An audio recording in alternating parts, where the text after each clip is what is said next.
I didn't even get to finish my whiskey. The ice hadn't melted. The dirt on Sarah's grave was still loose, probably shifting in the wind outside, and her daughter was already standing in my living room with a man I didn't know, pointing a finger at my chest. "You have 7 days," Qley said. She didn't blink. She didn't look like a woman who had just buried her mother. She looked like a shark that smelled blood in the water. 7 days, Michael. Then the locks get changed. I looked at her. Really looked at her. She had Sarah's eyes, but none of her warmth. Just cold, hard calculation. "Qley," I said, my voice sounding like gravel in a blender. "We just buried her 3 hours ago. The guests are still in the driveway." "The guests are leaving," the man next to her said. He was wearing a suit that cost more than my truck. "And so are you. We're just expediting the inevitable." He reached into his briefcase and slapped a thick envelope onto the coffee table. The sound was like a gunshot in the quiet house. "Notice to vacate," he said. "You have no legal claim to this property. It was premarital assets. Sarah didn't put you on the deed. We checked." I didn't reach for the envelope. I took a sip of the whiskey. It burned, but not as much as the hole in my chest where my heart used to be. "I built this room," I said quietly. "I laid these floorboards. I framed that window you're standing in front of." "You did maintenance," Qley scoffed, crossing her arms. "You were a glorified handyman she married because she was lonely.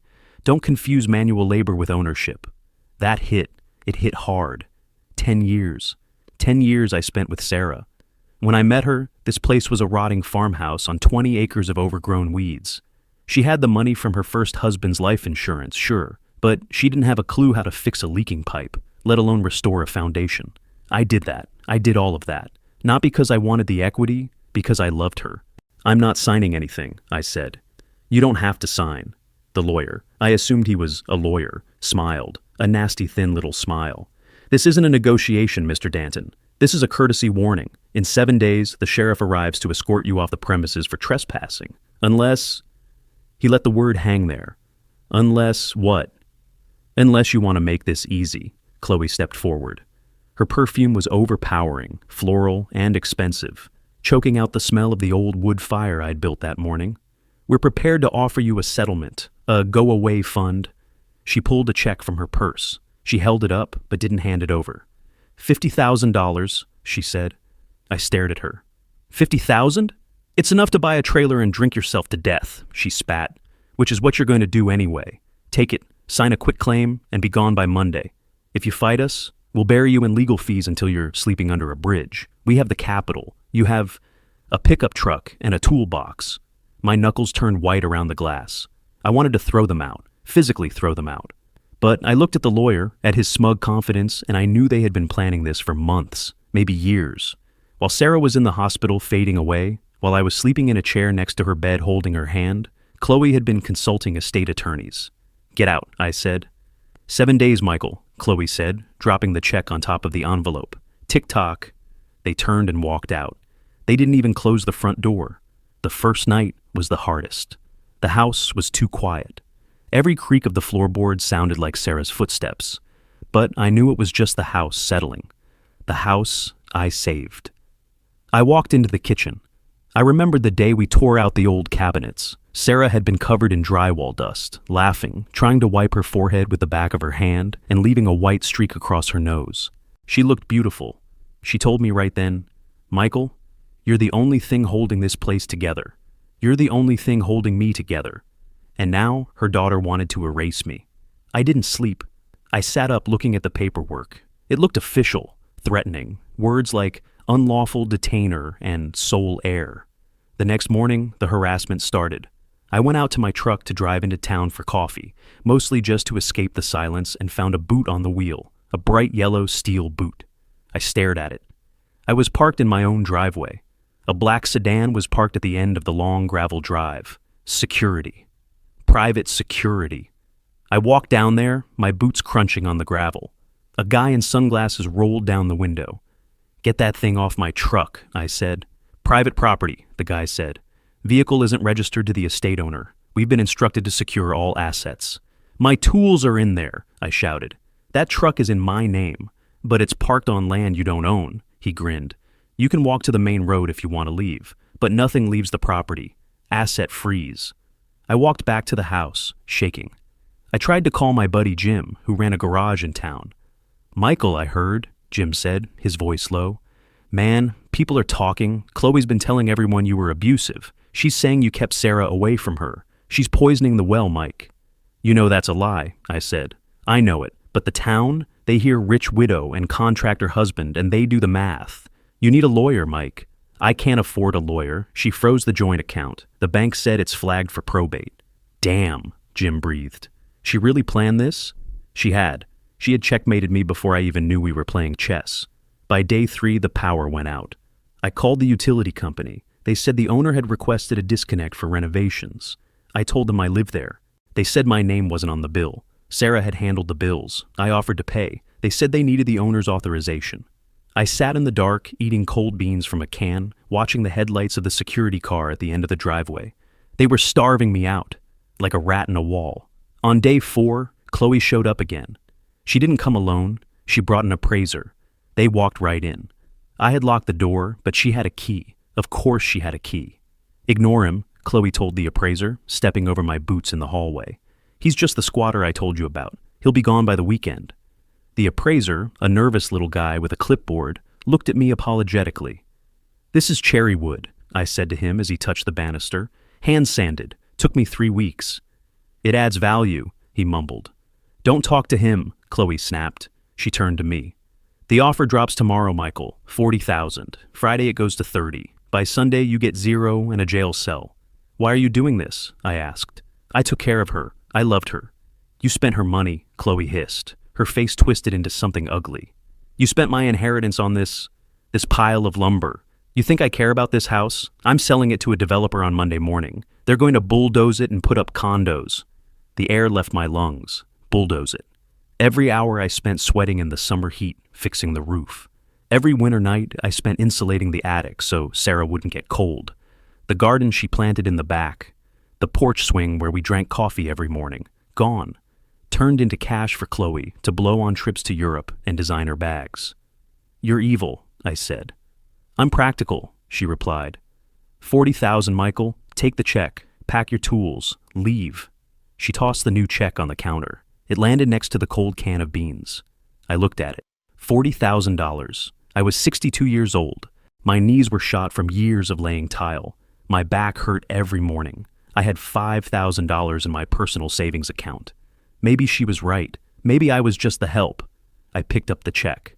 Smart boy, she smiled. Lawyer's office, tomorrow at 10, to sign the waiver. Don't be late or I shred this. I didn't sleep that night either. I packed my bag. Just clothes, a few photos of Sarah, her favorite hairbrush that still smelled like her.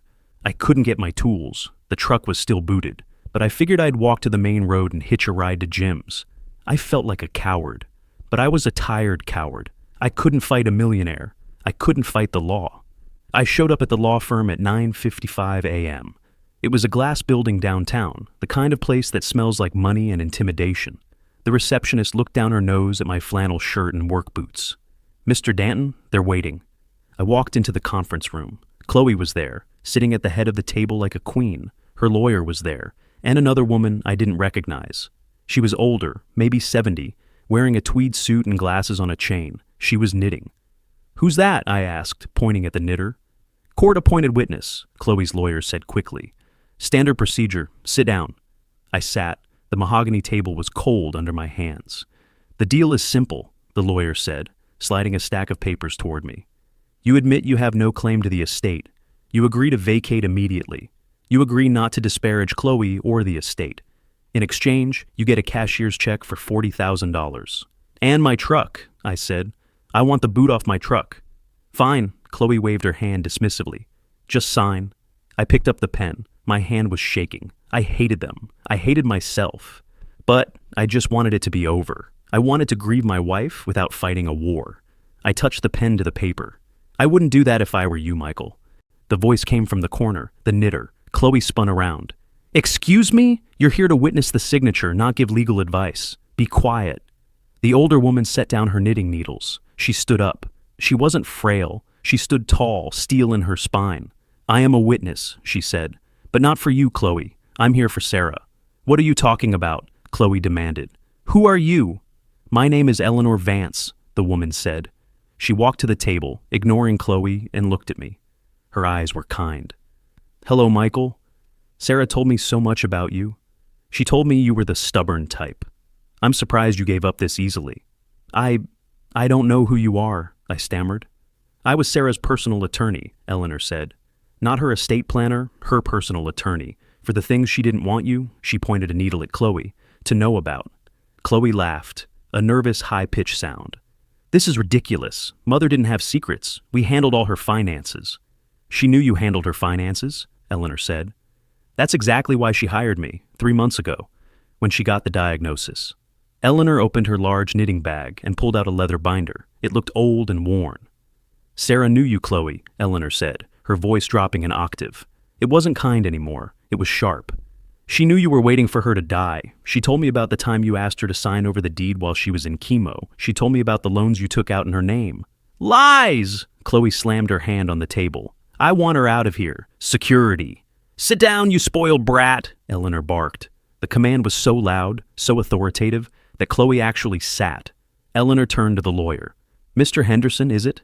You drafted the eviction notice based on the 2018 will, correct?" "The standing will," he said, sweating slightly. "Yes." "The revoked will," Eleanor corrected. She slid a document across the table. "This is the last will and testament of Sarah Danton, dated 6 weeks ago, video recorded, notarized, and witnessed by her doctor to prove sound mind."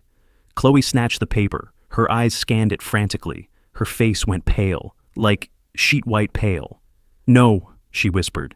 "This isn't real." "Read it," Eleanor said. "Read the clause about the house." Qley couldn't speak. Her mouth opened and closed like a fish. "I'll read it," Eleanor said calmly. She looked at me. "To my husband Michael, who built our home with his bare hands and gave me the only happy years of my life, I leave the property at 4200 Oak Ridge and all assets contained therein, including the antique collection, the jewelry, and the savings accounts." I felt tears prick my eyes. I put my head in my hands. "That's impossible," Qley screamed. "That's undue influence. He brainwashed her." "Keep reading," Eleanor said coldly. "Go to paragraph 4. I call it the greed clause." Sarah insisted on it.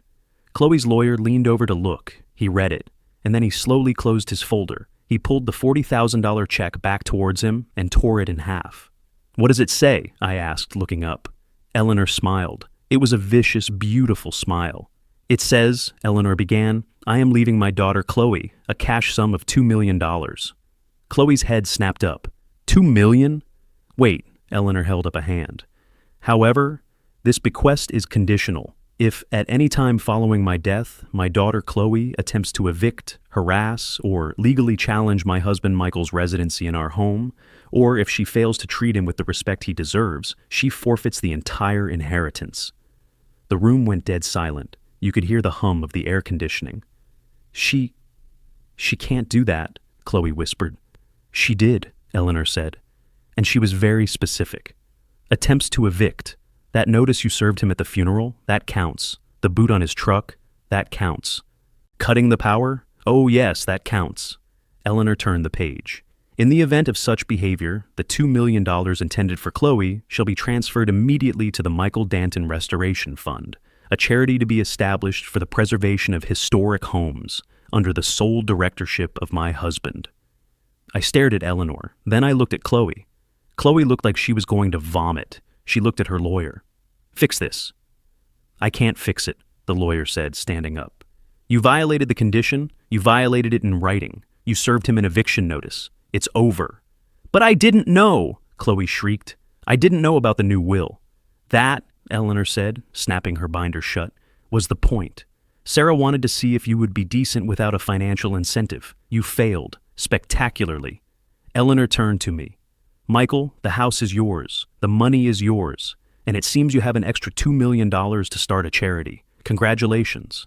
I stood up. My knees didn't hurt anymore. I felt 10 feet tall. I looked at Qley. She was crying now. Not sad tears. Angry, selfish tears. The tears of someone who just watched a lottery ticket burn. "Michael," she sobbed, reaching out a hand. "Michael, please. You know I didn't mean it. It was just grief. I was grieving. We're family." I looked at her hand. Manicured, perfect nails. The hand that threw an eviction notice on her mother's coffee table. "You have 7 days," I said. Qley froze. What? To get your things out of the storage unit in the barn, I said. 7 days, or I changed the codes. I turned to Eleanor. Can I buy you lunch? I know a place that makes a hell of a Reuben sandwich. I would love that, Michael, she said, hooking her arm through mine. We walked out. We left Qley screaming at her lawyer in the glass conference room. I didn't sell the house to a developer. I finished the porch. I planted more roses in Sarah's garden. Every morning, I sit on that swing with my coffee. The air is fresh. The silence isn't scary anymore. It's peaceful. I use the $2 million to start a trade school program for kids who want to learn how to build things with their hands. Kids who want to learn that value isn't about what you inherit. It's about what you create.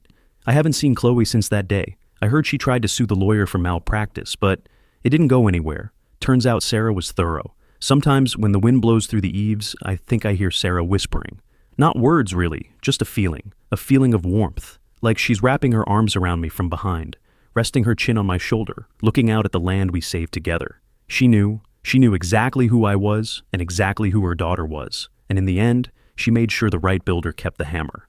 If you're listening to this, and you're dealing with family who cares more about the jewelry box than the person who wore it, hold your ground. Be the person who builds, not the person who takes. And always read the fine print. This is Michael Danton. Thanks for listening. Drop a comment below if you've ever had to fight for what was yours. I read every single one. Stay safe out there.